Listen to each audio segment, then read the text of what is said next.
ام المومنین سیدہ عائشہ صدیقہ رضی اللہ تعالی عنہ فرماتی ہیں کہ میں نے ایک رات نبی علیہ الصلوۃ والسلام کو بستر پر نہ پایا، اپنے حجرہ شریف میں نہ پایا، تو مجھے فکر لگ گئی کہ آپ علیہ السلام کہاں تشریف فرما ہے۔ تو میں مسجد میں گئی، دیکھا وہاں بھی آپ نہ تھے۔ پھر جنت البقیع کی طرف گئی تو دیکھا کہ وہاں آپ جو ہے وہ دعا فرما رہے ہیں۔ تو آپ علیہ السلام نے پھر جو ہے ارشاد فرمایا کہ عائشہ، یہ 15 نصف شعبان کی رات ہے، اس دن اللہ پاک تمام مخلوق کی طرف توجہ فرماتا ہے، اور آپ نے کچھ استثنائی صورتیں بیان فرمائی سوائے ان لوگوں کے، وہ کم و بیش تقریباً 10 لوگ ہیں، مختلف احادیث کو اکٹھا کریں فرمایا ان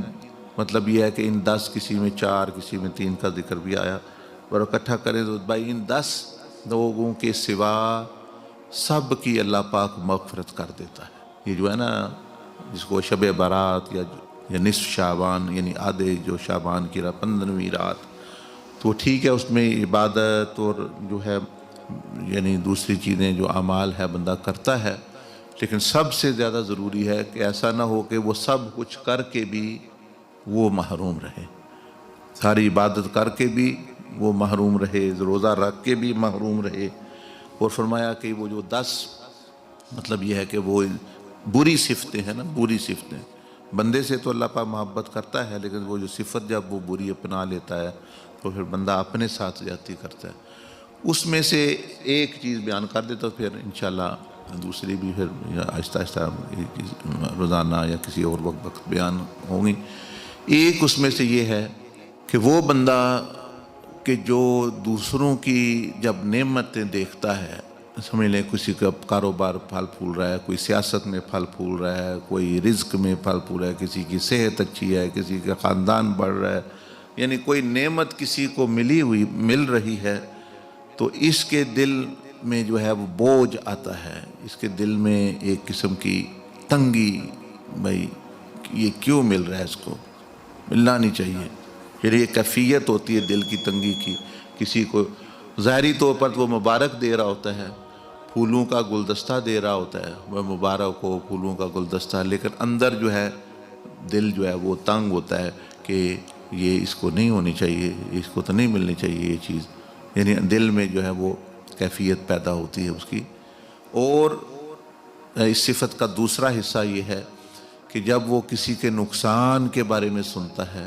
کسی کا نقصان دیکھتا ہے، کسی کا کاروبار بند ہو گیا، کسی کو جو ہے مالی نقصان ہو گیا، کسی کی صحت خراب ہو گئی، کسی کو بیماری لگ گئی،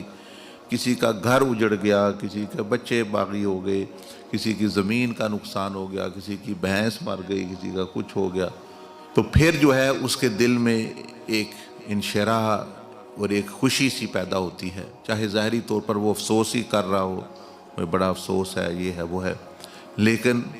دل کے اندر ایک خوشی سی ہوتی ہے، وہ اچھا ہی ہوا جو وہ ایک اطمینان سا اور ایک یعنی پیدا ہوتا ہے کہ بھئی یہ ٹھیک ہے جو ہوا ایسے ہی ہونا چاہیے تھا، یعنی دل اس کا خوش ہوتا ہے۔ گویا یعنی 2 چیزیں جس بندے میں ہوں کہ دوسروں کے پھلنا پھولنا، نعمتوں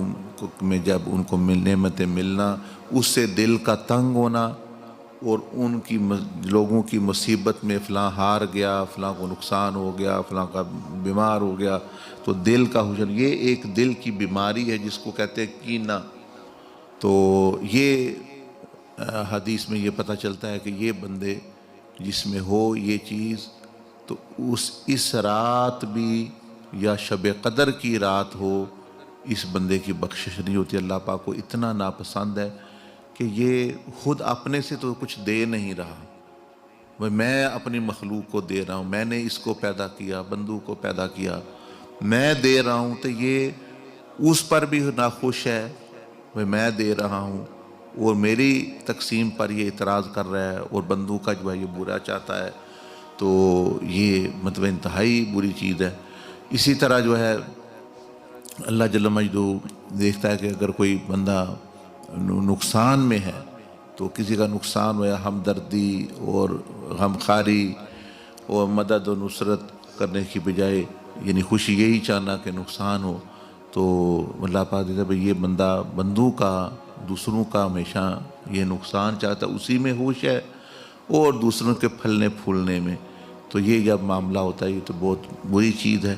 اس کا تو بس چلے تو یہ ساری دنیا کو آگ جلا دے اور مطلب یعنی دنیا کو تباہ کر دے، صرف اس کے بس میں کی چیز نہیں.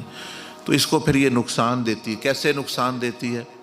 کہ جب یہ بندوں کے ساتھ اس طرح کرتا ہے تو اللہ پاک کی طرف سے اس طرح کا معاملہ اس سے ہوتا ہے. پھر اس کو جو ہے وہ خوشیاں پھلنا یعنی پھولنا وہ نہیں